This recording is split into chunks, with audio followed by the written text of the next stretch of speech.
Hello dear students of class 12th, welcome back. आज हम लोग डिटर्मिनेंट का एक टॉपिक स्टडी करेंगे, that is inverse of a matrix.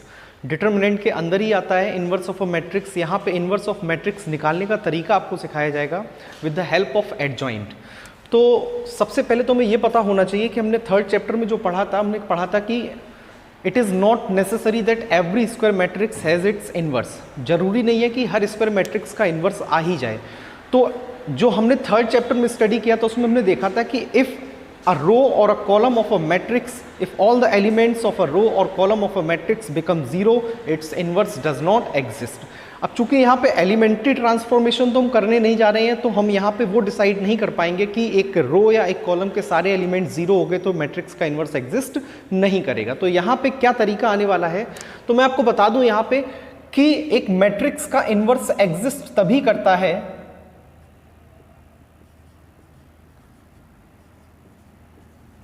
inverse of a matrix exist if and only if determinant A is not equal to 0। अगर हम determinant के through matrix का इनवर्स फाइंड करने जा रहे हैं, तो हमें सबसे पहले ये चेक करना होगा कि जिस मैट्रिक्स का हम इनवर्स फाइंड करने जा रहे हैं उस मैट्रिक्स का डिटर्मिनेंट कहीं जीरो तो नहीं है। अगर उसका डिटर्मिनेंट जीरो आता है तो उस मैट्रिक्स का इनवर्स हम एग्जिस्ट नहीं करता और हम फाइंड नहीं कर पाएंगे। तो सबसे पहले इनवर्स फाइंड करने के लिए आपको क्या चेक करना पड़ेगा, डिटर्मिनेंट ऑफ ए। अगर determinant of A is not equal to zero है तो ही मैट्रिक्स का इनवर्स एग्जिस्ट करेगा। तो चलिए कुछ क्वेश्चंस देखते हैं, इससे रिलेटेड हमारे पास कुछ क्वेश्चंस हैं। तो यहाँ पे सबसे पहले मैं बता देता हूं कि अभी तक आपने जो कुछ पढ़ा है उसमें आपने सबसे पहले पढ़ा है माइनर्स को, फिर आपने कोफैक्टर्स को स्टडी किया था, और फिर आपने एडजॉइंट निकालना सीखा था। और एडजॉइंट से रिलेटेड कुछ प्रॉपर्टीज आपने स्टडी की थी, such as A into adjoint A into adjoint A is equal to adjoint A into A is equal to determinant A into I. तो हमने जो पढ़ा था वो ये था कि ए इंटू एडजॉइंट ए किसके इक्वल होता है, डिटर्मिनेंट ए इंटू आई के।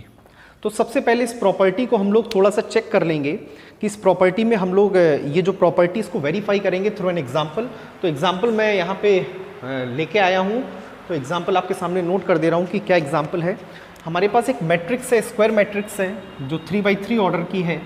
तो मैं स्क्वायर मैट्रिक्स को यहाँ पर नोट कर ले रहा हूँ। स्क्वायर मैट्रिक्स का एलिमेंट है 1 3 3, रो वाइज एलिमेंट है 1 3 3 1 4 3 एंड 1 3 4। तो ये आपके पास एक स्क्वायर मैट्रिक्स ऑफ ऑर्डर 3। यहाँ पे आपको करना क्या है, तो सबसे पहली चीज़ आपको जो यहाँ पे वेरीफाई करनी है वो ये वेरीफाई करनी है कि A into adjoint A is equal to determinant A into I के इक्वल होने वाला है। For the square matrix of order 3x3 you have to verify that product of adjoint A with the matrix A is equal to the determinant A into I. तो चलिए इसके लिए हम लोग क्वेश्चन को सॉल्व करना शुरू करते हैं। तो first we need to find what, adjoint A. Adjoint A find करना। अब एडजॉइंट फाइंड करने की प्रोसेस क्या है, first you need to find the minors, then find cofactors, then write the transpose matrix of cofactors. तो सबसे पहले हम यहाँ पे कोफैक्टर्स फाइंड करेंगे। तो कोफैक्टर्स फाइंड करने के लिए आपको क्या क्या चाहिए, you need capital A11, capital A12, capital A13, A21, A22, A23, A31, A32, A33। अब आप सोच रहे होंगे कि डायरेक्ट A11 या A12 कैसे फाइंड करेंगे, तो थोड़ी सी कैलकुलेशन आपको प्रैक्टिस करनी पड़ेगी। Direct you can find cofactors without writing minors. जो अभी प्रैक्टिस में नहीं आ पाए हैं तो वो यहाँ पे पहले माइनर्स फाइंड कर लें, M11, M12, M13, और 2-3 क्वेश्चंस को करने के बाद आपका खुद प्रैक्टिस हो जाएगा उस चीज़ में, तो आप सीधे इसको इवेल्युएट कर पाएंगे। तो सबसे पहले मैं यहाँ पे क्या कर दे रहा हूँ कि मैं यहाँ पे कोफैक्टर्स और माइनर्स में जो सबसे मेन डिफरेंस है वो है सिंबल का, साइन का। तो मैं यहाँ पे साइन पहले ही लगा दे रहा हूँ। A11 का मतलब है यहाँ पे साइन क्या आने वाला है, plus minus plus minus plus minus plus minus plus.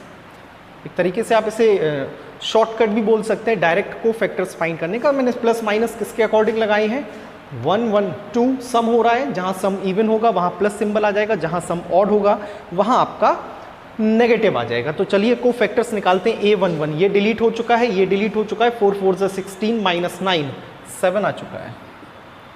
अब A12 फाइंड करना है, ये डिलीट कर दिया है, ये डिलीट कर दिया, 4 1 4 माइनस 3 1। A13 ये डिलीट हो चुका है, ये डिलीट हो चुका है, बचा है 3 1 3 माइनस 4 माइनस 1 और प्लस माइनस क्या हो जाएगा फिर से माइनस 1। A21 ये रहा, सामने वाली रो डिलीट हो गई है, सामने वाला कॉलम डिलीट हो गया, 4 3 12 माइनस 9 3। A23 ये डिलीट हो चुका है, ये डिलीट हो चुका है, 3 1 3 माइनस 3 0 और 0 नेगेटिव या पॉजिटिव नहीं लिखेंगे, केवल 0 है। A31 ये डिलीट हो चुका है, ये डिलीट हो चुका है, 3 4 12 माइनस 12 0। A32 ये डिलीट हो चुका है A32 के लिए, और ये डिलीट हो चुका है, 3 1 3 माइनस 3 0। A33 ये डिलीट हो चुका है, ये डिलीट हो चुका है, 4 1 4 माइनस 3 1। तो ये आपके क्या आ चुके हैं, ये आपके आ चुके हैं कोफैक्टर्स। एक बार देख लीजिए इसके कोफैक्टर्स जो मैंने लिखे हैं वो है 7 माइनस 1 माइनस 1। A21 हमारे पास जो है A21 ये डिलीट हो चुका है, ये डिलीट हो चुका है, 4 3 12। A21 ये डिलीट हो चुका है, ये डिलीट हो चुका है, 4 3 12 माइनस 9। यहाँ पे छोड़ दिया हमने, A21 नहीं लिखा है, A21 मिसिंग है। A21 यानी इस वाले एलिमेंट का कोफैक्टर फाइंड करना है। इस रो को डिलीट कर दिया है, इस कॉलम को डिलीट कर दिया, 4 3 12 माइनस 9 3 लिखना भूल गए यहाँ पर, तो ये हमारा कोफैक्टर्स आ चुका है। अब यहाँ पे A22 हम देखेंगे, सॉरी यहाँ पे A22 गलत लिखा हुआ है, ये A22 में ये डिलीट हो चुका है, ये डिलीट हो चुका है, 4 1 4 माइनस 3 1 बचेगा यहाँ पे। A23 एक बार दोबारा से चेक कर लेते हैं, ये डिलीट हो चुका है, ये डिलीट हो चुका है, सही है। A31 चेक कर लेते हैं, ये डिलीट हो चुका है, ये डिलीट हो चुका है, 3 3 9 माइनस 12 माइनस का 3 बचेगा यहाँ पे। A32 चेक कर लेते हैं, ये डिलीट हो चुका है, ये डिलीट हो चुका है, A32 के लिए ये डिलीट है, ये डिलीट है, 3 1 3 माइनस 3 0 सही है, 0 में माइनस प्लस लिखने की ज़रूरत नहीं है। A33 चेक कर लेते हैं, ये डिलीट हो चुका है, ये डिलीट हो चुका है, 4 1 4 माइनस 3 1। यानी अब हमारे सारे कोफैक्टर्स यहाँ पे सही लिखे हुए हैं। तो अब क्या करेंगे, हम इन कोफैक्टर्स की एक मैट्रिक्स तैयार कर लेंगे अकॉर्डिंग टू सीक्वेंस। सीक्वेंस आपको क्लियर है कि इसकी नंबरिंग किसके अकॉर्डिंग की जाएगी, A11 A12 A13 A21 A22 A23 A31 A32 A33। तो पोजीशन के हिसाब से इसके वैल्यूज़ लिखते चलिए। यहाँ पे आया है 7, मैंने 7 लिख दिया।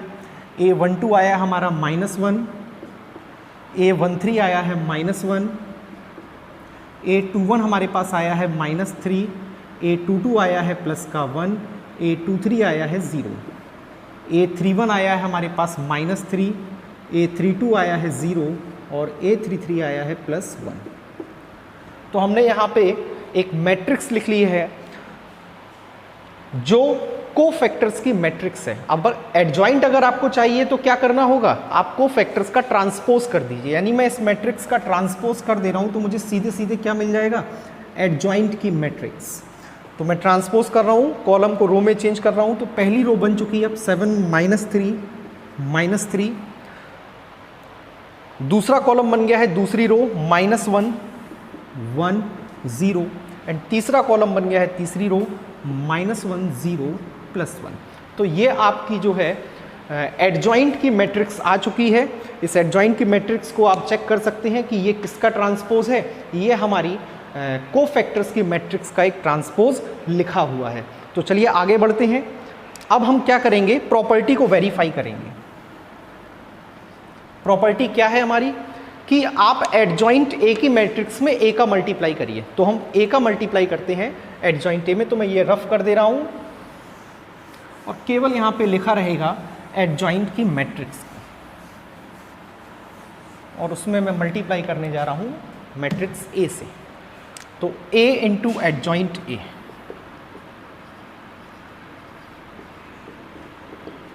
मैट्रिक्स ए लिख लेता हूँ मैं यहाँ पर 1 3 3 1 4 3 1 3 4, और एडजॉइंट ए की जो मैट्रिक्स हमारे पास आई है उसको भी मैं यहाँ पे नोट कर ले रहा हूँ 7 -3 -3 -1 1 0 -1 0 1।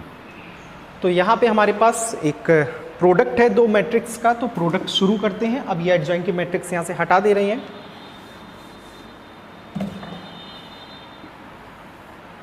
प्रोडक्ट करने का रूल आपको मालूम है, दो मैट्रिक्स का प्रोडक्ट कैसे किया जाता है। तो पहली रो उठाएंगे और पहला कॉलम उठाएंगे।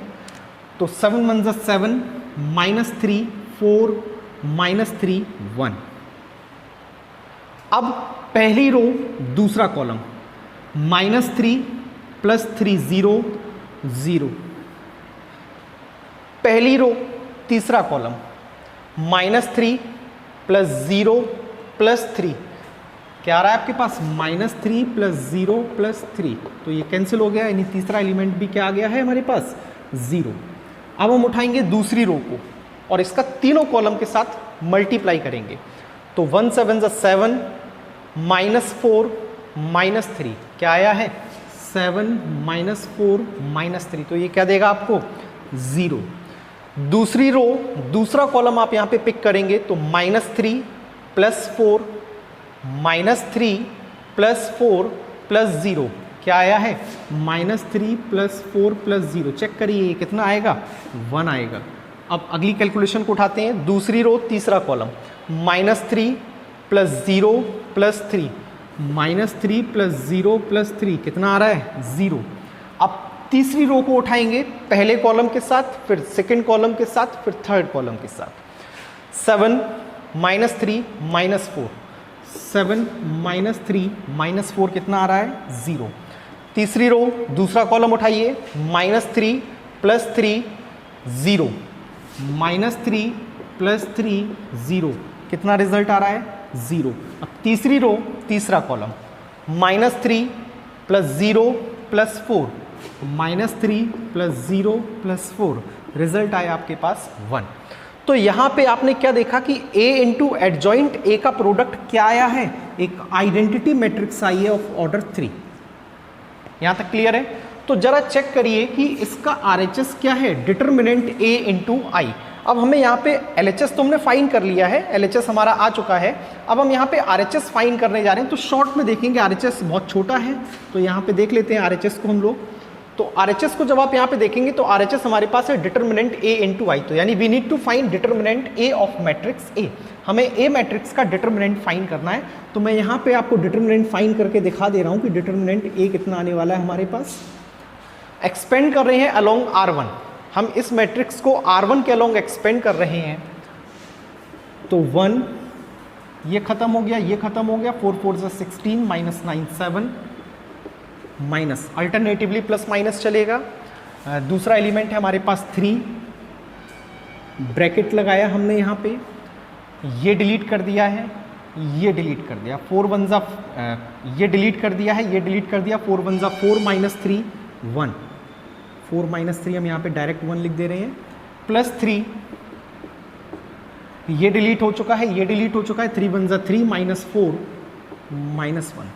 आप चेक कर लीजिए कि डिटर्मिनेंट A आपका कितना आने वाला है, 7 -3 -3, 7 -3 यानी डिटर्मिनेंट A आपका कितना आया है 1। तो यहाँ पे मैं लिख सकता हूँ कि डिटर्मिनेंट A की वैल्यू कितनी आई है 1 आई है। अब आप डिटर्मिनेंट A में I से मल्टीप्लाई करोगे, डिटर्मिनेंट A का रिजल्ट कितना है 1, और 1 में आप किससे मल्टीप्लाई कर रहे हो I से, तो रिजल्ट आपका क्या आने वाला है I ही आएगा ऑफ ऑर्डर 3। तो यहाँ से हमने क्या देखा कि इस प्रॉपर्टी को वेरीफाई कर लिया है कि किसी भी मैट्रिक्स के एडजॉइंट से अगर उस मैट्रिक्स में मल्टीप्लाई किया जाए that is equal to determinant A into I. अब आप सोचेंगे इसका यूज़ क्या है, इसका यूज़ ये है कि अगर आपको कहीं पूछा गया है कि calculate capital A into adjoint A, तो ये थोड़ा सा टिपिकल होगा, थोड़ा सा कॉम्प्लिकेटेड होगा इसको इवेल्युएट करना इन कंपैरिजन विथ अगर आप सिंपली डिटर्मिनेंट ए का आई से मल्टीप्लाई करें, तो आपको वही चीज मिलने वाली है ए into adjoint A.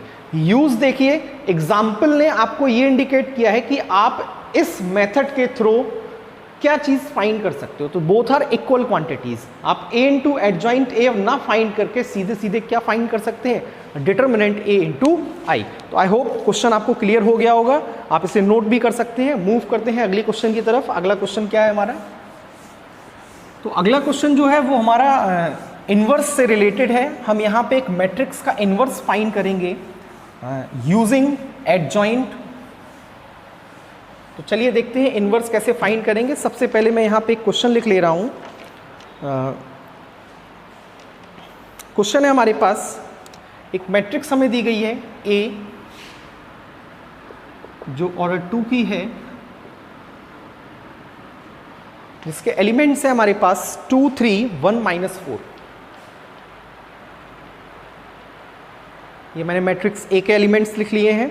Matrix B हमारे पास जो है उसके एलिमेंट्स हैं हमारे पास 4 3 1 -2।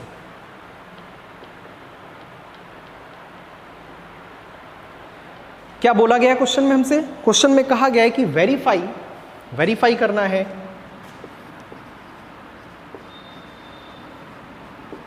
a into B to whole inverse equals to B inverse A inverse.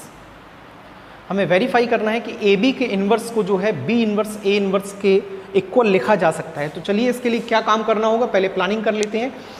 सबसे पहले हमें फाइंड करना होगा ए इंटू बी, यानी मैट्रिक्स ए मैट्रिक्स बी का प्रोडक्ट फाइंड करेंगे। तो सबसे पहले ये प्रोडक्ट फाइंड करते हैं, फिर उसके बाद हम ए बी का इनवर्स फाइंड करेंगे, यानी LHS कंप्लीट हो चुका है। फिर हम फाइंड करेंगे सेपरेटली बी इनवर्स, फिर हम फाइंड करेंगे सेपरेटली ए इनवर्स, फिर हम बी इनवर्स और ए इनवर्स का प्रोडक्ट करेंगे। तो प्रोसेस थोड़ी सी लेंदी हो सकती है, और क्वेश्चन भी ये 6 मार्क्स का वेटेज में आएगा, यानी क्वेश्चन भी 6 मार्क्स का है, प्रोसेस भी थोड़ी लेंदी है। तो शुरू करते हैं, LHS को उठा के ए बी का होल इनवर्स फाइंड करना है हमें। तो यहाँ पे ए बी इनवर्स फाइंड करने के लिए सबसे पहले हम ए इंटू बी करेंगे, यानी दोनों मैट्रिक्स का प्रोडक्ट यहाँ पे करते हैं। तो 2 3 1 -4 4 3 1 -2। पहली रो पहले कॉलम, प्रोडक्ट को मुझे एक्सप्लेन नहीं करना है अब, क्योंकि मुझे लगता है आप लोग सीख चुके हैं। तो सीधे यहाँ प्रोडक्ट परफॉर्म करते हैं। पहली रो उठाई, पहला कॉलम उठाया, 2 4 8 + 3 11। पहली रो दूसरा कॉलम 2 3 6 -6 0। दूसरी रो पहला कॉलम 4 -4 0। दूसरी रो दूसरा कॉलम 3 + 8 11। तो आई थिंक ये आपको प्रोडक्ट क्लियर हो गया होगा ए इंटू बी का। एलिमेंट्स थे 2 3 1 -4, बी मैट्रिक्स थी 1 -2। मैट्रिक्स बी को यहाँ पे मैंने एलिमेंट्स चेंज कर दिए हैं बाय मिस्टेक। तो मैट्रिक्स बी आपकी थोड़ी अलग थी, जिसके एलिमेंट्स हैं 1 -2 -1 3। तो मैट्रिक्स बी धोखे से गलत लिख गई यहाँ पे, 1 -2 -1 3 मैट्रिक्स थी। चलिए दोबारा प्रोडक्ट कर लेते हैं इसका। पहली रो उठाई है, पहला कॉलम उठाया है, 2 1 2 -3 -1। पहली रो उठाई है, दूसरा कॉलम उठाया है, -4 + 9 5। दूसरी रो पहला कॉलम उठाया है, 1 + 4 5। दूसरी रो दूसरा कॉलम -2 -12 -14 आ चुका है। तो ये प्रोडक्ट हमारा आ गया है -1 5 5 -14। ये हमारा ए और बी का प्रोडक्ट है। अब हम क्या करेंगे, ए बी का इन्वर्स फाइंड करेंगे। तो ए बी का इन्वर्स फाइंड करने के लिए मैं यहाँ पे एक स्टेटमेंट लिख रहा हूँ, A B to inverse equals to 1 upon determinant A B into adjoint A B.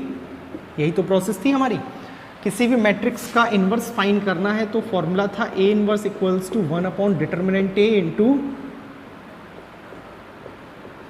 Adjoint A. तो यहाँ पे ए की जगह ए बी था, तो हमने ए की जगह ए बी कर दिया। हमें सबसे पहले डिटर्मिनेंट ए बी फाइंड करना होगा, तो यहीं पे मैं डिटर्मिनेंट ए बी भी लिख दे रहा हूँ। और डिटर्मिनेंट ए बी हमारे पास कितना आ रहा है, 14 -25 -11 which is not equal to 0, hence inverse exist. मैंने बताया था कि इन्वर्स तभी निकलेगा जब डिटर्मिनेंट आपका क्या ना हो, 0 ना हो। तो चलिए -1/11, अब हमें फाइंड करना है एडजॉइंट ए बी। तो कल मैंने आपको शॉर्टकट बताया था कि 2x2 ऑर्डर की मैट्रिक्स का एडजॉइंट फाइंड करने के लिए क्या करते हैं कि ऑफ डायगोनल्स को इंटरचेंज कर देते हैं। तो यहाँ पे आ गया -14 और यहाँ पे आ गया -1, और इनके साइन चेंज कर देंगे -5 -5। तो ये आपकी आ गई है क्या, ये आ चुकी है आपकी एडजॉइंट ए बी की मैट्रिक्स -14 -5 -5 -1। तो अब हम क्या करेंगे, इस माइनस सिंबल को अंदर भेज देंगे। तो जैसे ही ये माइनस अंदर गया, ध्यान से देखिएगा, जैसे ही ये माइनस अंदर गया, इसने इसको प्लस कर दिया, इसको प्लस कर दिया, इसको प्लस कर दिया, इसको प्लस कर दिया। तो हमारे पास अब ए बी का इन्वर्स आ चुका है, और ए बी का इन्वर्स है हमारे पास 14 5 5 एंड 1। तो आई थिंक ये चीज़ क्लियर हो चुकी है आप सभी को। तो यहाँ तक आप नोट कर सकते हैं ए बी का इन्वर्स हमारा कैलकुलेट हो चुका है। तो मुझे इसे रफ करना पड़ेगा आगे की प्रोसेस के लिए। तो अब हम फाइंड करेंगे B inverse into A inverse.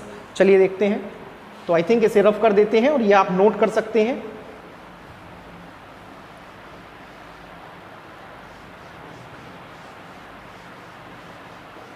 अब हमें बी इन्वर्स को सेपरेटली फाइंड करना होगा। तो बी इन्वर्स देखते हैं क्या होगा। B inverse equals to 1 determinant B into adjoint B. 1 determinant B, determinant B को यहीं पे कैलकुलेट कर लेंगे। 3 1 3 -2 1, तो 1/1 मैं एडजॉइंट बी भी यहीं लिख दे रहा हूं। इंटरचेंज करेंगे 3 1, साइन चेंज कर देंगे 2 1। ये आ चुका है आपका क्या, बी इन्वर्स।